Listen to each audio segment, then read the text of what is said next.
Welcome to the Business of Family, the podcast where we explore the stories, challenges, and opportunities of family businesses. I'm your host, Tammy Buss, and I'm a family business survivor, and I'm also a family business advisor.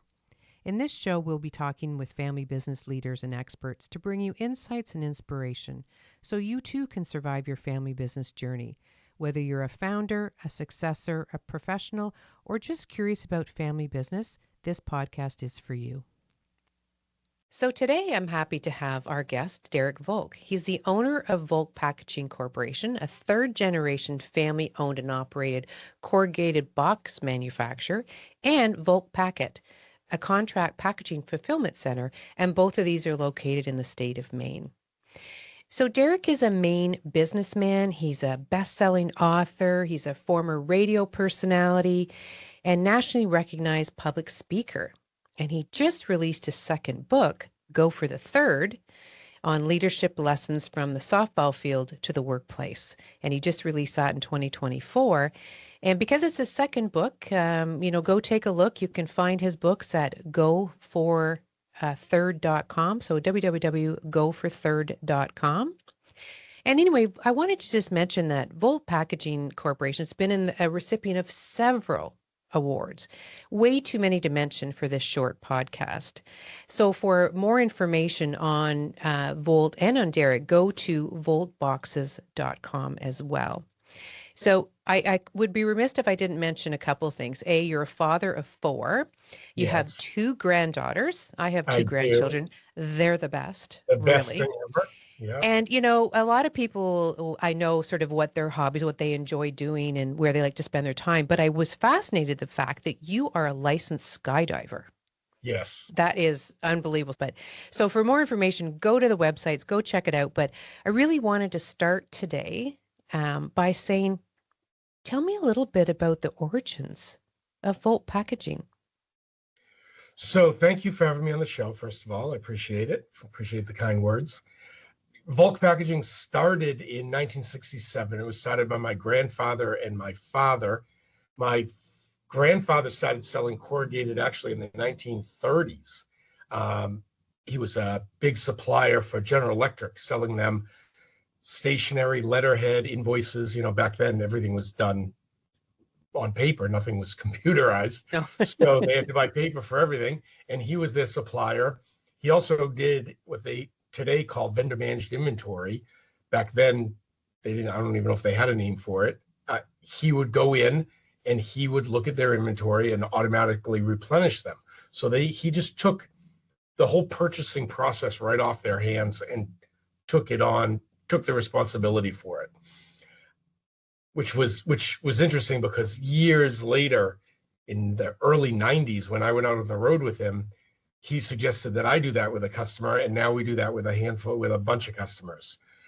So in 1930s, he was selling all this fine paper, and the people at General Electric came to him and said, "Ben, why don't you sell us corrugated?" And he said, "I don't know anything about corrugated." Mm-hmm. And they said, "Well, you manage our inventory and we'll pay you 15% more than we're paying now." And it was $500,000 in 1930 something. Wow. So he found a supplier and started selling corrugated. He was an independent broker up until the 60s. My father joined him after graduating from college. In 1966, 67, there was a paper shortage. And because they didn't own a plant, they were the lowest on the totem pole. Right. They weren't getting board. They weren't getting boxes. They weren't supplying their customers. It was becoming a problem. What happened then is folklore because I don't really know. I interviewed my father and my grandfather separately before my grandfather passed in 96. My grandfather gave my father full credit for coming up with the idea of starting Volk Packaging and vice versa. And then when I got them together, they both refused to accept the credit. They both gave each other credit. So to this day, I don't know whose idea it was. But it was a good one. But it was a good one. It was a good one. It worked out well. And so they looked around Massachusetts, couldn't find any place to put a plant. Biddeford, Maine had just built this industrial park. they were looking for somebody. We were the first ones here, and we've been here ever since. Wow. Wow. And so how did you enter the business? Because you've been there for a long time. I started in high school. I had some other odd jobs. I was a dishwasher. I sold vacuum cleaners door to door. I had some odd jobs here and there in high school. One day we were sitting at dinner, and I said, I need to get a job. I need some money. I need to take my girlfriend to the movies and to dinner and buy her stuff, and I can't do that on my allowance. Yeah. We're cutting it. And so my father said, well, I'll give you a job. And I said, I don't want some BS job that you give me. And I come in and just push papers around and you pay me $8 an hour. Back then, the minimum wage was like $3, so 8 would have been a lot. And I said, look, I'll come in and work, but if I come in, I want to work in the plant. So I came in and because I couldn't set up a machine at that point, they would have a machine set up and I would just feed it and then walk around and stack it and then feed some more and walk around and stack it. And I did that after school for a couple of years while I was in high school. And then worked in the plant during the summer.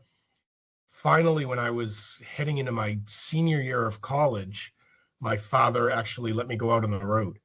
He gave me a list of small customers that the sales reps probably were not paying attention to, and said, why don't you go visit these customers and just see if they're happy and if there's anything we can do for them. So once I did that, I was hooked. I was like, this is fun. Working in the plant, I wasn't sure that's what I wanted to do for the rest of my life. But once I got into sales and on the road and in front of customers, I just fell in love with the whole business. That's interesting. Now, do you have siblings? I have 2 siblings. I have a brother who lives in New York and a sister who lives in San Diego. And I have 2 cousins. I have an uncle that was in the business until he retired in 2019. None of them have expressed any interest in joining the business. Are your children involved in the business? No, I have 4 kids, and right now I am 0 for 3. I have a son who lives in Los Angeles. My daughter's an attorney in Pennsylvania. I have a daughter who's a social worker out in Denver, and then I have one that's at the university in New Hampshire. She'll be a senior this coming fall, and right now she's not interested, but that could change. And so, how does that make you feel? Like that they're not interested, or, how does that, as a second generation, third generation, really in this business, how does that make you feel? Well, so back when my youngest was about 14, she helped with a big project here. And so we're sitting at dinner one night, a month or so later, and there'd been a rumor going around that I was selling, which happens every now and then. And so I got everybody together and said, look, I'm not selling the company. I don't know where this rumor came from. Everybody just settle down, go back to work. So I was telling that story at dinner, and out of the blue, my youngest said, well, I thought I was taking over the business. And I said, well, okay. I said, that's first I've heard of that. And she said, well, it seems like a nice place to work and everybody's really friendly and you make good money and nobody else wants it. And I said, well, it is a nice place to work and everybody's very friendly and it does provide you a nice living. However, doing it because nobody else wants to do it is the worst reason to do it. I said, absolutely. You can't do it just because your siblings didn't want it. Like you have to, you see the life that I lead, and I have a wonderful life. I mean, I'm not complaining, but there's no off switch for me. It's very hard for me to turn off my work, and you have to want that. If you don't want it, it's not going to work. Yeah. So later that night, my now ex-wife said, so what did you think of Serena's bombshell? And I said, well, did I seem excited? And she said, not really. And I said, then I'm a really good actor. Because I was very excited. Serena would be amazing. She's got an incredible business mind. She's 21. She's already started 3 businesses. And since you have loyal listeners, I will put out a shameless plug for my daughter's business. It's called Probably Boozin', without an A, Probably Boozin'. And she sells shirts, sweatshirts, hats, koozies, phone cases, all with the words Probably Boozin' on it. And she came up with it and has done a great job growing that business. So I don't know where it's going to go from here, but she would be terrific. See, she could be your customer because you need packaging for that. She actually is a customer down at Volk Packaging. We ship a lot of her Probably Booze and swag. My father did a great job. We always knew he wanted us to join the business, but he never pressured us. He always encouraged us, but he never pressured us. And there's a very fine line there. So I've tried to do the same thing. I think my kids all know that I would love for them to join. I know Serena knows, and the other three are not. They're not interested at all, and they've been very successful. But we go back to again, and this is a very common situation with family businesses, because we do have kids who are off in different directions.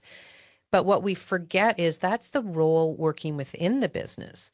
But how is their thought process, or what is the thought process on the legacy being we want it to stay a family business? However, I don't want to work in the family business. I would like to have ownership. Well, it's interesting that you say that, because since you were on our podcast, I've actually been working through sitting. So Serena's back home living with me for the summer. And I just had this conversation with somebody the other day, referencing your interview with us on Chit Chat with Derek and Kat, about because one of Serena's concerns is, I want to be a mom. And how can I run a $50 million company and be a stay-home mom? Absolutely. Which I get. And so I want to have the conversation with her that she's so good at business, and she's got such a natural business sense, and she's so charismatic. She could be the owner of this company without having to be in here every single day doing exactly what I'm doing. Right. There's other ways, which you pointed out, there's other ways to be a family-owned business without her actually running the day-to-day. She could be, she could hire somebody as a CEO if I decide to retire. She could do an ESOP where she's the owner. So there's lots of options that I want to explore with her, thanks to my interview with you. Well, what's important is to understand the other family members. And when we look at opportunities, we don't always explain it properly what the opportunities are. So, for example, you said you have one in social work. Well, that leads to, employee engagement and culture. So you can take a lot of those skills and transfer them into the family business. Again, it might not be a full-time job, it might be a full-time job, but being in that guiding position through that ownership module. And one of the things that, when I think about the opportunities, is something that really stood out for us was that 21% of your employees have been with you for over 20 years, and over half have been there for 10. So clearly there's a good culture that's there. Yes. Right. And when you take into account all the skill sets that your children have and your nephews or whoever, there's a lot of other opportunities there within the company, whether it be from a leadership perspective, the legal side, all that stuff. So I do think that's important, but I want to go back just to that really great loyalty that you have, and how you got that, and could your child play a part in continuing that down the road, right, and growing, and Yeah, I think there's a lot of opportunity, and I think that there's, no pun intended, there's opportunity to think outside the box Mm. and try to find a way that we could continue this, because I could sell the company. I could sell the company tomorrow morning if I wanted to, but that's not really what I want to do. I would like this company. I've put a good, percentage of my life into this company. We actually have 11 people here at Volk Packaging that have been here for at least half their life. Wow. I'm one of them, obviously. Why do you think they've stayed with you or stayed with the company?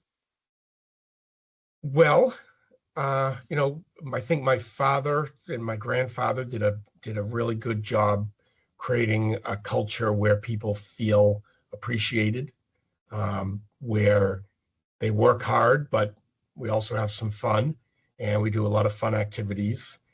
And they know at the end of the day that I genuinely care about them. That I don't just say that. It's not a cliche. It's not just something we put on T-shirts or signs up in the office. That I actually do care about the people that work here. And my father always said, "Don't ever say anybody here works for you. They work with you." Mm-hmm. Yeah, we all work for the same person. We work for the customer. I've said that to people here many, many times. You thank me for your paycheck. I don't give you your paycheck. I take the money from the customer, I put it in a bank account, and then I give some to you.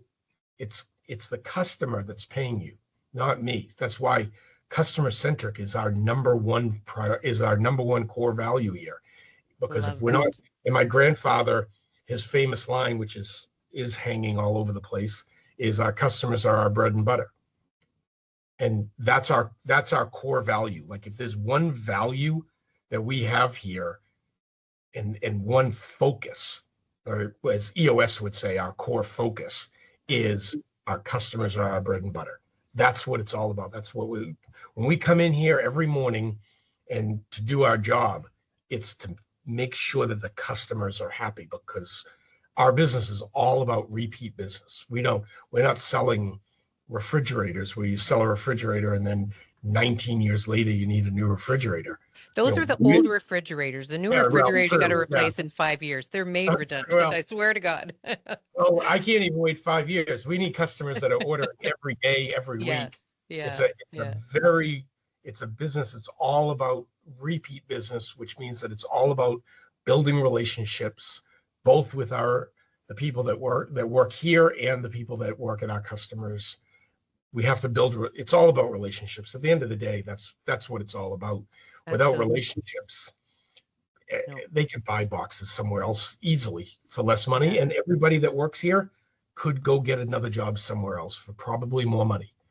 Um, I think I pay them a nice, fair living, and I hope that they wake up every morning and they look forward to coming to work. I'm sure there's plenty of days that they don't, but We all that have those days. that's my goal. My goal is is to have a place where customers like buying from us, employees like coming to work, we make some money, and we can give back to the community. If we do those four things, then I don't care what the sales number says, I don't care what the EBITDA says, we've done a good job here. So I want to go back to core values because I think core values are so important to any business. And I think they get sort of sloughed off sometimes as it's just fancy words on the wall that mean nothing. Okay, some marketing firm came up, no offense to the marketing people, came up with these words and they're on the wall. So you brought that up a couple of times. So if I was going to go, how many employees do you have in total? 120. So if I was to survey those 120, would they know what your core values are? Probably not all of them. Not, and I say not all of them, not all of the people. But I think a lot of them would. I think they would know at least some of them. I would hope that they would certainly know customer centric. So our core values are customer centric, accountability, respect, and excellence, which spell care. So that makes it a little easier to remember. Yes. And I bring it up at company meetings. We have Hmm. it up on TVs. We have it, like you said, we have it on signs around the building. The problem, those things, they eventually become white noise. And people maybe they knew it at one point, but then they forget because they Yeah. get them every morning and they're trying to do their job. But customer centric, our customers are our bread and butter. That's what I hope that they would all at least be able to come up with, Well, because because that's what drives everything. absolutely. And I think, having those core values, and maybe not everybody knows them, but if a good portion know them, that's probably why you have repeat customers, you have, low turnover is because they're embracing them. One of the things that I used to say to in my old company, and I still do, is every meeting it would be, give me an example of a core value. Give me an example of something that happened since our last meeting that really emphasizes how you embraced our core values. And I think that's important that people realize that it's more than just the company. It's like you say, it's a whole culture that's then created, and it's easier to hire when you're bringing in people who really embrace your core values. Say, like, I want to work for a company that cares, that really is concerned about the customer. Because I swear that most people, and I started in the industry in my career, I started working with people who were self-employed, and they were self-employed because they left their employer, generally speaking. And we didn't really think of it back then. But if you had to write it down now or document, you'd say it's because of core values. You Yeah. left your employer because they didn't treat the employees right. They didn't treat the clients right. They didn't treat, it wasn't about what they wanted or how they embraced you or supported you. I think it's fabulous what you've done, and that you've actually brought up core values, because we talk about it a lot. We had a we have a company meeting. I have a company meeting once a month that I hold, where I go through all the KPI. We do profit sharing, so I share with everybody what they're going to be getting for their profit sharing. And every month I have a question of the month. It Mm. can range all kinds of things, whatever comes into my head that I can come up with. So we've been doing a lot of hiring lately. We are hiring mostly for second shift, trying to build our second shift up. And I said, so my question of the month last month was, look, everybody, we're hiring. We're doing hiring. We're trying to figure out how to draw people in and get good people to come work here. So my question is, why are you here? Oh, I Like, love that. you could go down the street. Every building in this industrial park has a hiring sign. You could go anywhere. So my question to all of you, and everybody has with company meetings, everybody has a post-it note on on their chair and a pen. And I said, why are you here? Because why you're here is going to help us market to the new people. When we go to these new people that are interested, we can say, our our employees are here, and here are some of the reasons that they cite. This is the reason they're still here and not just going down the street and getting another job for It'd be another buck interesting. for another buck an hour. It'll be interesting when you have you analyzed those results yet? Because they'd be fascinating to see why they're here and how they relate to your core values or your mission or vision as a company. I think that'd be They're very pretty, fascinating. yeah, they're pretty tied in. There's a lot of it comes down to being a family business. People like that we're a family business. They like that they are treated like we're a family.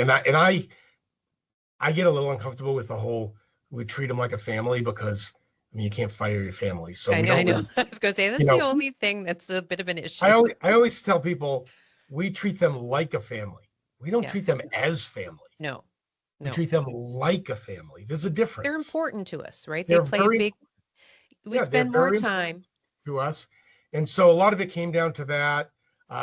It came down to having, good people to work with, if they felt Yeah. they were had good people to work with. Those were the key factors. Well, I always used And to say to the people that work for me, it's like, you want to love the people you work with. You want to love the work you do, because you spend more time with your coworkers than you do with your real family. Yeah. right? Because you're sleeping a lot of the time. You have so many hours in the morning, in the afternoon, or on the weekends, you're busy. You spend more time with the people around you at work than you do with your family. So you need to be in a good place. You need to like your employer, the company you're working for. You like the coworkers. And the more aligned they are in values, the easier it is because everybody gets it. Like Michael Scott on The Office said, do I want people to love me or do I want them to fear me? I want them to fear how much they love me. So, I've never watched that show, so that's a good line. That's a good line. So anyway, believe it or not, we're out of time. There's so much more I wanted to talk to you about, which is back to the family and talking to your children and yeah, explaining and your nephews um, why people want to be part of this company. And there's more to it than just what they see you do. There's a lot more opportunities and what their vision is, where they'd like to see this go as a legacy. And maybe there's a side business that can be attached that they're interested in. There's just a ton of opportunities here. yeah. Um, I do have from advice I was given by a friend. I have a quarterly meeting with my kids where I go through the financials and tell them the decisions that we're making and things that we're doing and why I'm doing them, so that if, God forbid, the parachute doesn't open, they're not walking into something that they have absolutely no idea what's happening here. right, right. So Now I you do just need now you just need me to facilitate those meetings offline so I can get all the information to be able to share it back with you. There you go. And Um, and those have been interesting. And the kids, they ask good questions. And it's been good to do that. Amazing, amazing. Well, like I said, we're out of time, and I like Okay. to end every podcast with three pieces of advice that you would give to other families in business, regardless of where it is, just three pieces of advice that you would give to other families in business. All right. Wow. Okay. So let's see. One of the best pieces of advice that I got from my father was when I first started. He said, "Look, let, let's make a deal. When we're not at work, let's not talk about work." Love it. Because my father and I got to the point where that's all we ever talked about. And our relationship became more business partners than father and son. Mhm. So if we're going to play golf or we're going to a Red Sox game, let's just go and enjoy our time together and not talk about work. So that was a good piece of advice. Um, Another one that I think my father and my uncle did really well, and my uncle and I, who were in business, just the two of us for a long time after my father retired, did really well is, as my father would say, we don't keep track.